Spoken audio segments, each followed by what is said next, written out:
So, are you interested in getting into photo editing and you can't afford the Adobe products? Well, let me show you guys a piece of software that I know you guys will like.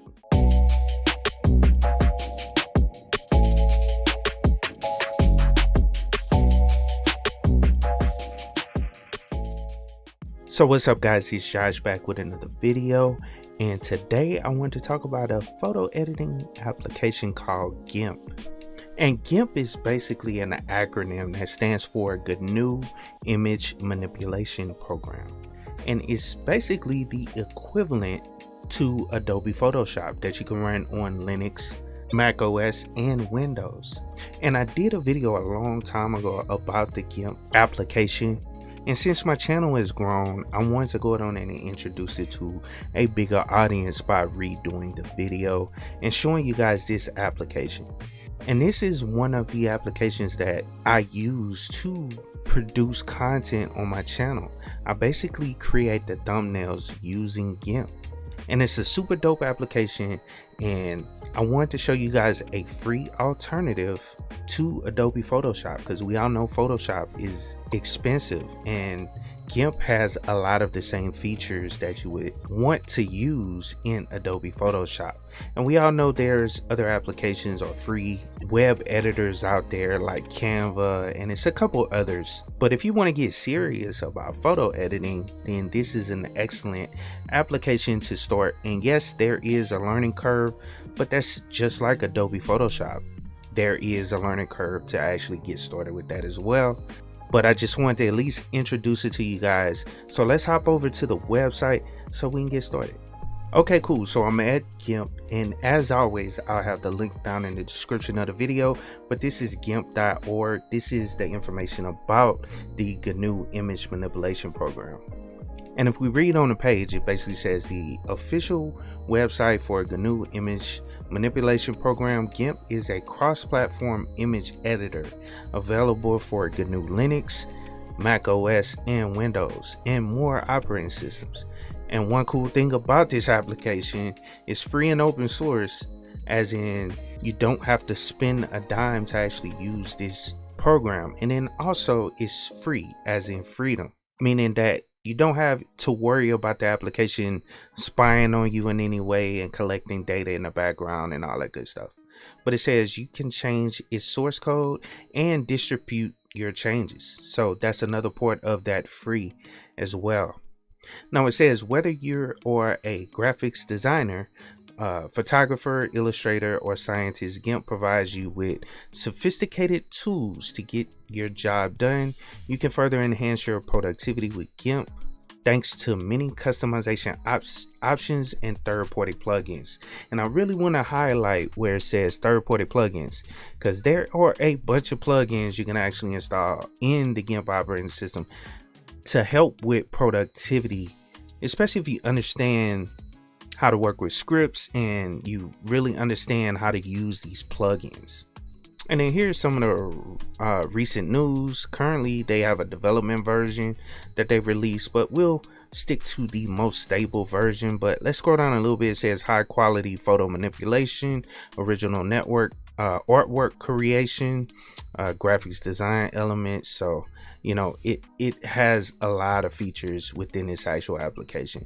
Now it says programming algorithm. GIMP is a high quality framework for scripted image manipulation with multi-language support such as C, C++, Perl, Python, Schema, and more. And it says key components in a desktop publishing workflow. So GIMP provides the top-notch color management features to ensure high fidelity color reproduction across digital and printed media. And then it says it is best used in workflows involving other free software such as Scribus, Inkscape, and Swatchbooker, which I've never really used other than Inkscape. So definitely check that out. That's an excellent application as well. And I won't go through no more of it, but you can donate to the actual project. And like I always say in all the videos where I'm reviewing or showing you guys free and open source project, I always recommend you guys donate to the actual project if you want to, because the developers don't get paid to push out this software, as well as the bug fixes and all that stuff. And just to point out one other thing, there is a whole bunch of docs, so we can click on that, but they have docs in different languages. You can go through the manuals right there, and then also they have tutorials, and I've used the tutorials, you know, in a lot of cases when I was trying to figure out certain things. So definitely there is a lot of great information in here that can help you with learning and using the GIMP photo editor.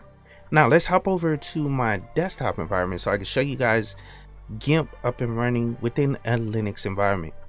Okay, cool. So today I'll be showing you guys on Zorin OS again, which is a Ubuntu based distribution. You guys can check this out. This is a very beginner friendly Linux distribution that you can install pretty much on anything, just like any other Linux operating system. But this is an excellent operating system for beginners. Now, I don't have to install GIMP because it comes pre-installed in Zorin OS, but just to show you guys how to actually get it, we can actually open up our software center and wait for that to open up. But in order to install it, you could just go right in here, type GIMP, and it should bring up the application. But like I said, we already have it installed. It's already installed on the system, so we don't have to do anything, but simply you just click on that and hit install and you're good to go. And then also, if you're like the terminal just like me, I'll go down and just show you guys the command, but it's basically sudo apt install GIMP. That's the package application name. I think it is. We'll see if it yeah, and that's the package name, so we're good to go. So let's go down and close the terminal right fast and open up GIMP right fast. So most of the time it will categorize it under like graphics or something like that, and there we go. So GNU Image Manipulation Program, and I'll basically just kind of go through it, like give you guys a brief overview of how to actually use it. It's not that difficult to use. I might open up an image later on, but let's just go through it a little bit. But you have a whole bunch of options in here. You can create a new workspace, or create based on your clipboard or screenshots. You could do screenshots as well, but new, you know, you can open a recent project or image file. You can open a layer or open a file as a layer. That's one cool thing about it, kind of like in Photoshop. You know, if you're already working on something, you can open up something as a layer to add it to the actual project that you're working on. You can, you know, open location, open recent, and as you can see, this, you know, hasn't been used on this system at all, so there's nothing on the system. And then also save, and actually let's create a new one, and then we can use 1920 by 1080p. And this is a good thing to actually show you guys how to actually create something. You can go in, you can fill the background with transparency. You can fill it with the foreground color or the background color, which is these colors right here. So the foreground, background, foreground, background, and you can change that obviously, but I'll show you guys, you know, that in a little bit. But you can fill it with that color. You could do white, you could do pattern, but let's select transparency and press OK. Boom. And we set the size of 1920 by 1080p or 1080, so good to go with that. Now let's go back under file right fast. I just wanted to show you these grayed out options. That's why I went on and created a new project, so you can see everything you can actually do. But you can save as, and when you hit save, it'll save it in the GIMP format, which is XCF. That's the actual project file, you know. But one cool thing about it, you can export it out, and let's show you guys that. But let's say you have another system that has Photoshop on it. Well, you can export it out into a different format, which is right here. All you have to do is hit export, boom, and then it defaults to PNG. But if you click down here, this will show you all the options or all the different extensions you can save it as. But one cool thing about it, like I said, if you have a Photoshop application installed, let's say on a Mac or something, that you want to use the project in or work in that project within that computer, then there is a Photoshop option. What is it called? PSD, I believe, or PSD, I believe. Yeah, you can save it in a PSD, so Photoshop image. Boom, and you can open it up over there. You know, you got PDF, PNG, JPEG. You can export. This thing is good for, you know, those types of reasons. Let's say you need to upload an image and it needs to be in a specific format, then this is a good way. You can open up the image, export it out into a different, you know, format, and you get to go. And then just to show you guys something right fast, let's leave it on PNG and then hit export. Most of the time it brings up options. So you can do compression levels, you know, you have interlacing, save gamma, save layer effects, save resolution. Some of this stuff is already selected by default, but you know what I'm saying, if you want to add some of that as well, and then compression levels, like I said, and then let's hit cancel on that. But you do have those options. And then let's say you want to do a JPEG, and I just wanted to show you guys this so you can see the difference. But if we hit export, it's going to bring it up, and this is all based on the options for JPEG. There is a quality setting here, so you can run this up to 100, you know what I'm saying, but the file might be kind of big. It all depends, you know what I'm saying. You will have to figure out what format and what you want to export it in. And let's go down and hit cancel there as well, and let's hit cancel because we're not going to export it. But we go back up here, let's see, create templates. So you can create a template, print, send by email, you know, close view, close all, and quit. So, and I won't go through all of this, but typically under edit, you know, cut, paste, you know, paste in place, paste in selection. You can fill with foreground, fill with background, you know, it's got you some options in here. And then they also have the preferences, and I won't go through all this because it's a lot, but they do have a lot of features in here under preferences. You can change the view, the way you want things to actually look. But I won't go through this. You guys will have to read the documentation for this because I didn't want to make the video like super long. So let's go down, hit cancel there. But that's where your preferences are, and modules and all that other stuff, units, all that good stuff. Select, so this is your selection tool, so to speak. You can select all, invert, you know, by color. It's a whole bunch of options in here, you know what I'm saying, under select borders, distort, you know, a bunch of stuff that you can actually do. And in the view, you can change up the view. You can show grids, you know, show selections, snap to grids. You can turn some of this stuff on.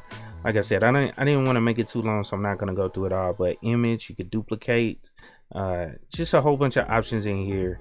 Then this is where you work with your layers. Then you got colors, and like I said, didn't want to go through it too much, but you could duplicate layers. But you can also work with your layers over here, which is why I kind of didn't want to go too deep into it, because it's a couple different places you can go through and do some of this stuff. So colors, tools, selection tools, paint tools, which is pretty much all this stuff right here, which I'm gonna show you next. Let's get out of here though. But they got filters, windows, and then help. You can obviously get your help here, and the current version is 2.10. I just wanted to show you guys that right fast. But it's pretty much all your tools right here. So pretty much all the tools that were under here, they're like the most common ones are here, and they do have some underneath each one of them.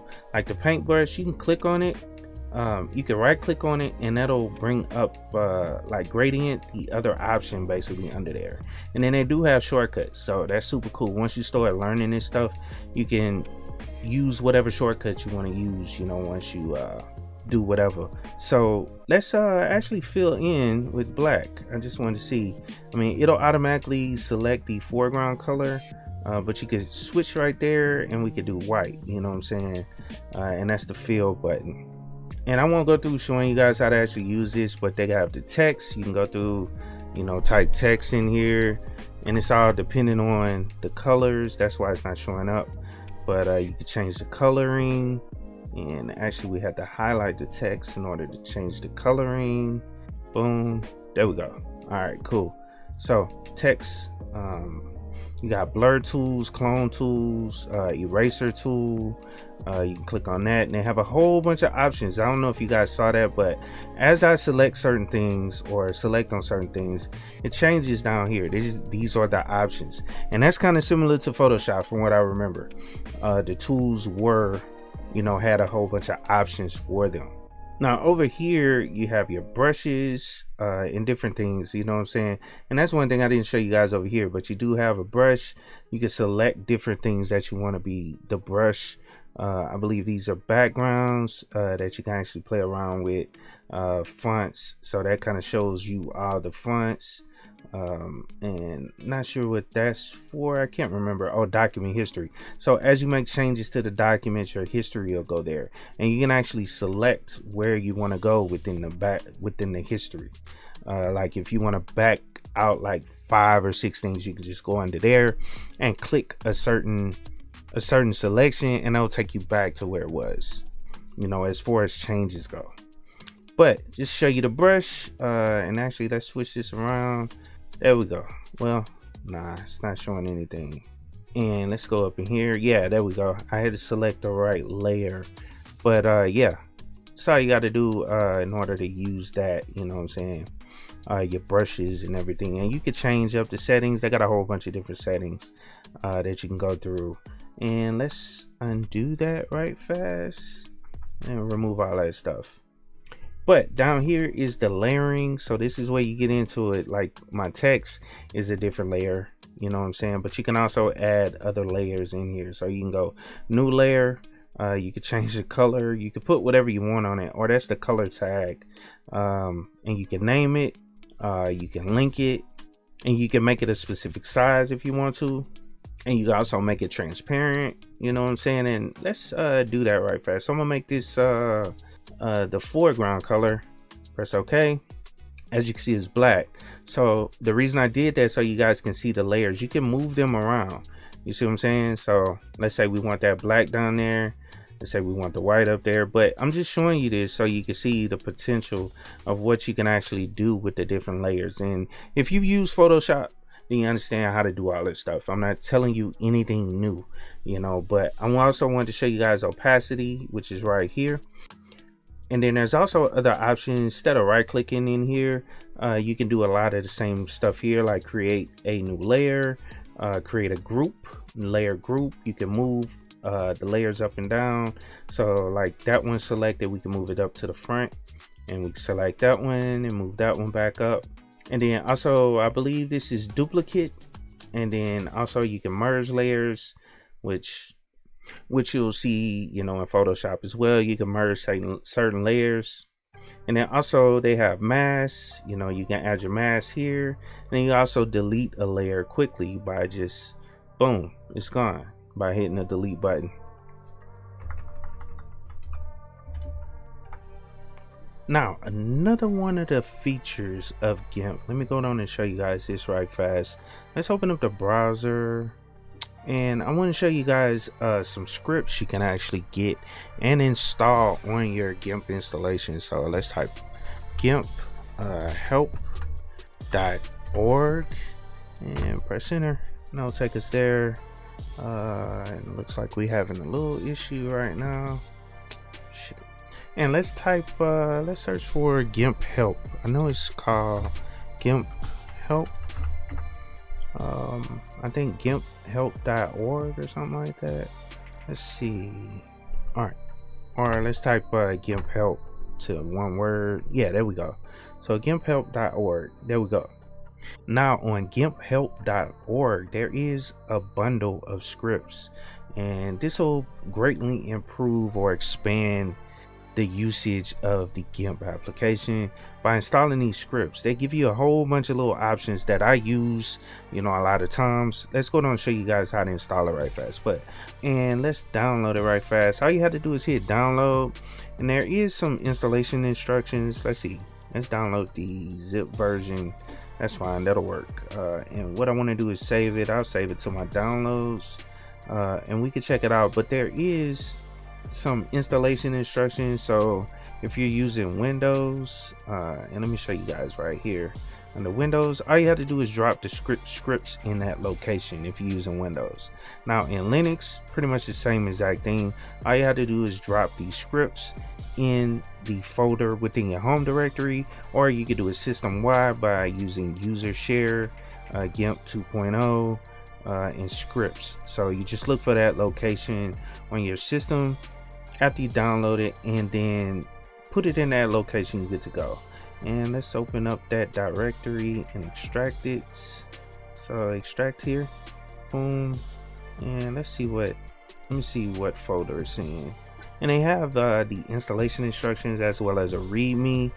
You can open that up, and actually let's open up the install just to make sure. But it just basically gives you the same information we've seen on the site, but it shows you where to actually put it. So let's open up our terminal right fast and show you guys how to actually, get it on here. And basically we can cd to our downloads directory, boom, and ls, and let's get into that directory, that GIMP directory. I believe all we have to do is copy that scripts directory over, and let's look at it again just to make sure.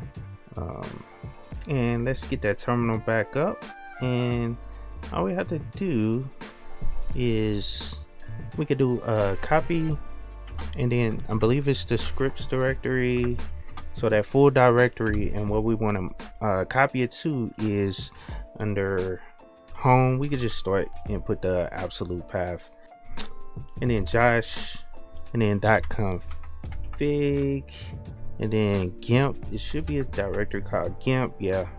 And then 2.10, and then let's see if there is a scripts directory in there, and it is. So actually let's go back, and actually let's tab, and let's go back to the front, because we don't want to copy the folder, we want to copy what's in the folder, which is all those files, and that'll put all the files within that directory. So, and I'll put a star there too, just so I make sure it gets everything.